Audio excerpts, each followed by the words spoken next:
wanted to bring this up last week, but like I was doing a solo show. Let's flash back to that Super Bowl with like Jimmy G versus the Chiefs, right? Let's say the San Francisco 49ers win that Super Bowl. What they're up, what 28-3, and let's just say they keep that gap, and maybe it gets close. That right? was the Falcons and the Patriots. It was Okay. up 28-3. They were up big though. I can't remember. I think it was 2 touchdowns. Yeah, well, like, so let's say the San Francisco 49ers win that Super Bowl.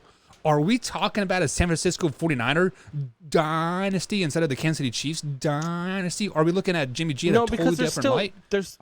They're still all hurt last year. I mean, you can't take the injuries away. I agree. So I don't know if we're talking about a dynasty, but I mean, we're talking about a Super Bowl winning quarterback who may not be quarterbacking his team because they drafted another quarterback, For whatever reason, right after that Super Bowl, man, 49ers fans were done with Jimmy G. They felt like it was Jimmy G's fault they lost that Super Bowl. Kyle Shanahan, and I just 100%. I didn't understand that. I didn't understand it at all.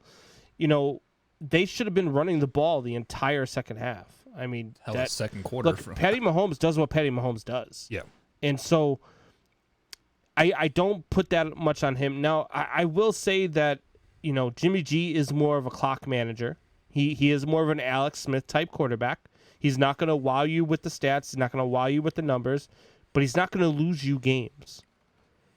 So, I don't agree. Like he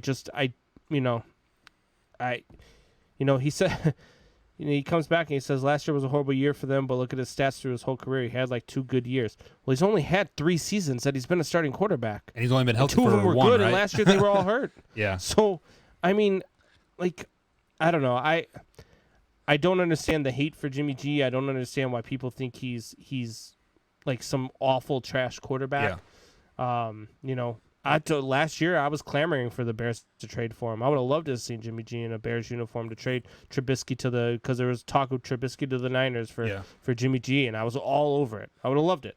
And there's a reason why you guys signed because him. now we've got Justin Fields, but yeah, well, and there's a reason why the 49ers signed him to a 2-year extension with a no trade clause, right? Yeah. They obviously want him there. So I'm saying if Jimmy G wins that Super Bowl versus the Kansas City Chiefs, we are looking at him in a whole new light. We're like, oh man, this is Tom Brady-esque type of guy. He can win when his back against the wall, yada yada yada. And I just think we're looking at a 49er dynasty almost, just because once you learn how to win, once you won that Super Bowl, it is because it's easy, right? I mean, hell, look at the Chiefs. They're getting ready to go to their 3rd straight Super Bowl this season and beat the Cowboys in it. So it's just